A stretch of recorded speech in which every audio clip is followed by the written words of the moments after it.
Now that we know Parliament has suspended indefinitely, what next for the controversial E-Levy? Let's engage Information Minister Oppong Nkrumah, who is also a member of the Finance Committee. Thank you for joining us, Mr. Oppong Nkrumah. So, what next from here? Well, the first thing that we need to deal with, Komla, is to deal with the growing conduct of some members of Parliament, that whenever they do not agree with something, whether it's the Speaker's ruling or a position of the executive or a position of a member of Parliament, they resort to violence and physical attacks in the chamber. That is the reason for which we have had to adjourn today, because today, Mr. Speaker is still not in the House. We are not able to proceed with business without rancor, because what it will mean is that the first Deputy Speaker or the second Deputy Speaker will have to take the chair. Okay. And under the circumstances, if a matter comes to a vote and he chooses to exercise his casting vote, which he's entitled to, our colleagues on the other side will resort to violence. I think everybody now sees it clearly. So what's next is that the Republic of Ghana needs to address this situation where members of Parliament, some members of Parliament, resort to violence as a way of expressing their displeasure. It's totally unacceptable, totally uncalled for. The Marshal's Department, under the leadership of the Speaker, have to have a handle of this. Because it doesn't matter that today it's E-Levy. Tomorrow it could be anything. Okay. And when some particular member of Parliament is not happy with it, then there will be a resort to violence and fisticuffs. That is what next needs to be dealt with.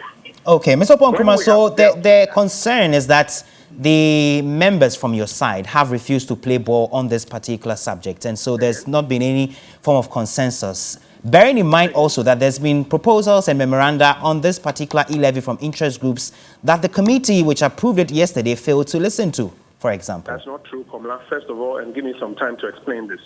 If you read paragraph 361 of the budget statement, the executive initially proposed inward remittances, bank transfers, merchant payments, mobile money to be charged at 1.75%, in addition to the 2% that already the telcos are charging, 1% in, 1% out. Okay.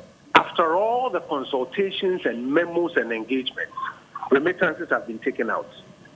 Bank transfers of businesses have been taken out. Merchant payments have been taken out. 0.25 of the mobile money operators' charges has also been taken out. So now it's no longer going to be accumulative about 3.75. It's now come down to 3.5. That is evidence that there has been engagement, there has been listening, there has been adjustment.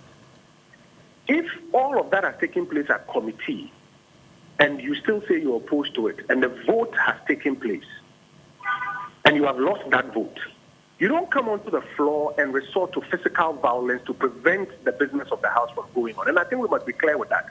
Let's not mix that with, will you consult some more, or have you consulted? Violence is never a legitimate tool. But Mr. Oppong Nkrumah, in as much as you speak about violence on the part of a minority, we saw in those videos there two parts of a House actively involved in that. We saw some of the MPs from the majority side literally also exchanging blows with the other side. So if you say the violence is being perpetrated by the minority, that would not be fair. That he was going to take up his casting vote, and that when he got up from the chair for the second deputy to come and take the chair, everybody should watch the video.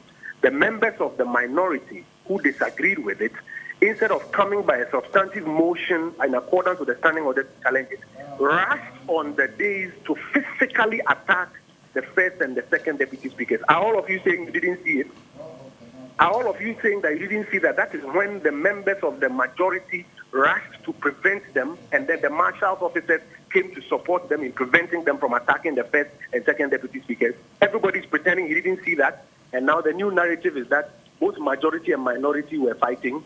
Watch the tape. What happened? It cannot be that all of a sudden people just started fighting. First Deputy Speaker announced that today he was going to take up his casting vote. Remember that Second Deputy Speaker was sitting, and when a division was called, he suspended the House. Why did he suspend the House? Because Speaker Bagbin had told First Deputy Speaker that he would be back to preside, because notice had been served that today there was going to be voting on every clause. Speaker Bagbin was not coming, so he suspended the House. You remember all the press conferences that took place where we said that Speaker Bagman has to come and take the chair, else there will be chaos in this chamber. Now everybody's pretending he didn't hear all of those. But now we know, Mr. Oppong Nkrumah, that Speaker Bagman is indisposed. Now we know that Speaker Bagman is indisposed, Mr. Oppong Nkrumah. He announced that he will take his casting vote. It was there that the members of the minority now stood up to come and stand close to the dais, so that when he got up for the second deputy speaker to sit, and please watch the video, play it back to your viewers, I challenge you respectfully to do that.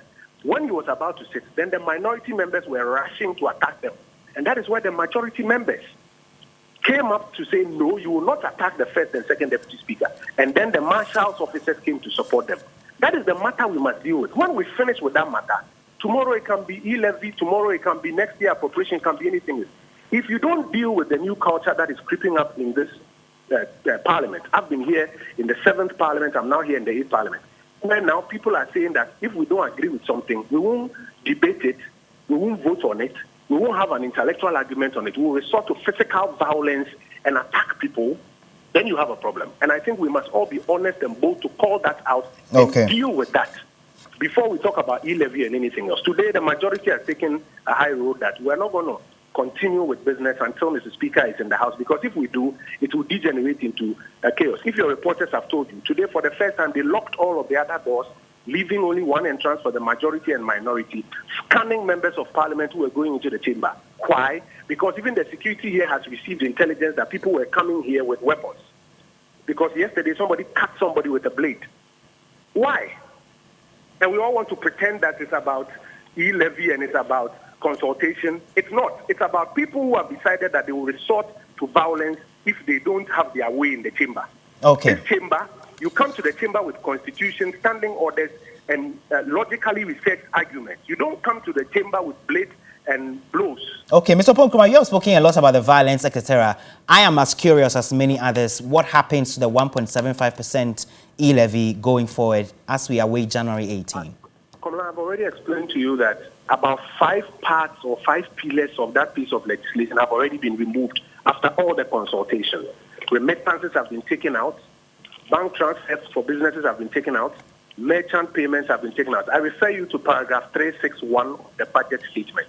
And then compared to the bill, they have all been taken out. Okay. Additionally, I refer you to the statement of the mobile money platform operators that after engagement with government, they have reduced their rates by 25%. All of those things have taken place because of the consultations and the amendments that have taken place.